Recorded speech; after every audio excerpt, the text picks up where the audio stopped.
बहनों और भाइयों, हम भी पूछना चाहते हैं समाजवादी पार्टी की नेत्री से, जिन राम भक्तों का लहू समाजवादी पार्टी की सरकार में अयोध्या में बहाने का कार्य समाजवादी पार्टी की सरकार ने किया था, और नौजवानों के परिवार की विधवाओं का क्या हुआ, उनके मंगलसूत्र का क्या हुआ। हम प्रश्न पूछना चाहते हैं बहनों और भाइयों, और एक प्रश्न आपको भी पूछना चाहिए। स्वर्गीय कल्याण सिंह जी ने अपना पूरा जीवन उत्तर प्रदेश के विकास के लिए और श्री राम जन्मभूमि के लिए समर्पित किया था। कल्याण सिंह जी की मृत्यु हुई, होता है, मृत्यु होती है। मुलायम सिंह जी की मृत्यु पर मैं स्वयं उनके पैतृक गांव में आया था और सेफई में आकर के मैंने स्वयं वहां श्रद्धांजलि अर्पित की थी, क्योंकि वे उत्तर प्रदेश के मुख्यमंत्री के रूप में उनकी कुछ न कुछ सेवाएं तो थी। मैं आया था, मेरी पार्टी के लोग आए थे, प्रधानमंत्री जी ने शोक व्यक्त किया था, लेकिन स्वर्गीय कल्याण सिंह जी की मृत्यु पर समाजवादी पार्टी के अध्यक्ष और समाजवादी पार्टी की तरफ से कोई शोक संवेदना नहीं व्यक्त की गई। बहनों और भाइयों, स्वर्गीय कल्याण सिंह जी के साथ इस प्रकार का भेदभाव, और अभी आपने देखा होगा एक माफिया मरा था, उस माफिया के लिए फातिया पड़ने के लिए समाजवादी पार्टी के लोग कैसे विधवा विलाप कर रहे थे, यह भी दृश्य आपने देखा होगा, वह भी दृश्य आपने देखा होगा। क्या उत्तर प्रदेश में इन माफियाओं को इसी प्रकार से, जैसे सपा की सरकार के समय में ये लोग व्यापारियों पर कहर बरपाते थे, बेटी की सुरक्षा में सेंध लगाने का कार्य करते थे, क्या इस प्रकार की छूट मिलनी चाहिए? क्या मिलनी चाहिए? क्या नौजवानों के साथ खिलवाड़ करने की छूट मिलनी चाहिए? क्या? और मैं पूछना चाहता हूं फिर समाजवादी पार्टी की नेत्री से, वे जवाब दें, इन माफियाओं के द्वारा गाजीपुर में भारतीय जनता पार्टी के विधायक कृष्णानंद राय समेत 6 लोगों की हत्या एक साथ की गई थी, एक साथ की गई थी।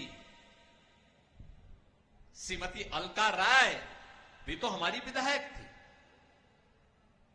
क्या उसके मंगलसूत्र की भी कभी चिंता हुई इन समाजवादी पार्टी के लोगों को? जो लोग मारे गए थे, कृष्णानंद राय के साथ शहीद हुए थे, उनकी विधवाओं का क्या हुआ? नंदकिशोर रुंगटा विश्व हिंदू परिषद के अंतर्राष्ट्रीय कोषाध्यक्ष थे, नंदकिशोर रुंगटा के निर्मम हत्या कर दी गई थी, अपहरण करके निर्मम हत्या माफियाओं के द्वारा, समाजवादी पार्टी की सत्ता के समय इनके द्वारा प्रश्रय इन माफियाओं के द्वारा कर दी गई थी। उनकी विधवा का क्या हुआ? और आपने प्रयागराज में राजू पाल और उमेश पाल की निर्मम हत्या के दृश्य को भी देखा होगा। बहनों और भाइयों, हम प्रश्न पूछना चाहते हैं समाजवादी पार्टी से, क्या राजू पाल ये भी तो पिछड़ी जाति के थे और उमेश पाल भी तो पिछड़ी जाति के थे, इनकी विधवाओं के मंगलसूत्र क्या हुए?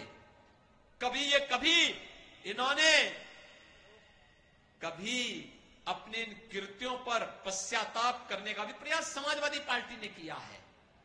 ये देश के साथ खिलवाड़ करने का काम कर रहे हैं, देश की कीमत पर राजनीति करना चाहते हैं।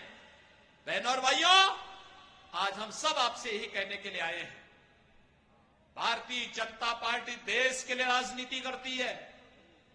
यह देश विकसित भारत के रूप में स्थापित हो, आत्मनिर्भर भारत बने। आत्मनिर्भर भारत बनेगा तो अखिलेश जी कन्नौज से कैंडिडेट हो गए। भारतीय जनता पार्टी कह रही है कि यूपी में 80 की 80 सीटें जीतेंगे, और लगातार मीडिया देख रही है हॉट सीट में गिनती बढ़ती जा रही है। आप कैसे देख रही हैं उनके सिस्टम को? पूरा प्रदेश ही हॉट होते जा रहा है। लगातार समाजवादी पार्टी जब से पहले चरण का चुनाव हुआ है तो बहुत ही अच्छे नतीजों की तरफ संकेत है, और कहीं न कहीं घबराहट है भाजपा में, और मैं समझती हूँ कि राष्ट्रीय अध्यक्ष जी के कन्नौज लड़ने से और ये घबराहट में इजाफा हो गया है। समाजवादी पार्टी के घर में आज योगी आदित्यनाथ गर्जना करने वाले हैं। आए उनका स्वागत।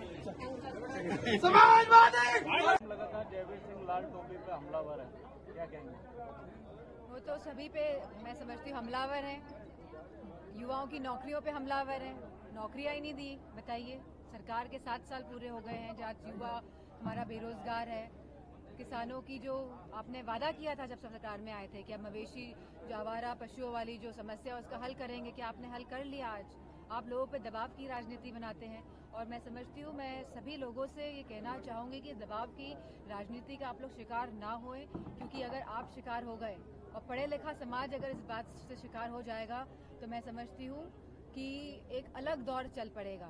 तो ये सबकी जिम्मेदारी है, क्षेत्र के हर नागरिक जो आज है हमारे मैनपुरी का, उनकी जिम्मेदारी है कि ऐसे लोग और ऐसी मानसिकता वाले लोगों को हटाना बहुत ज़रूरी है जो दबाव की राजनीति का प्रयोग कहीं ना कहीं करते हैं।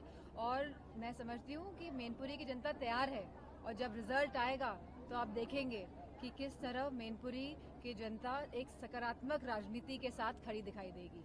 मैडम, 10 साल बाद योगी आदित्यनाथ का कार्यक्रम लगा है जसवंत नगर विधानसभा, कैसे देख रही समाजवादी पार्टी?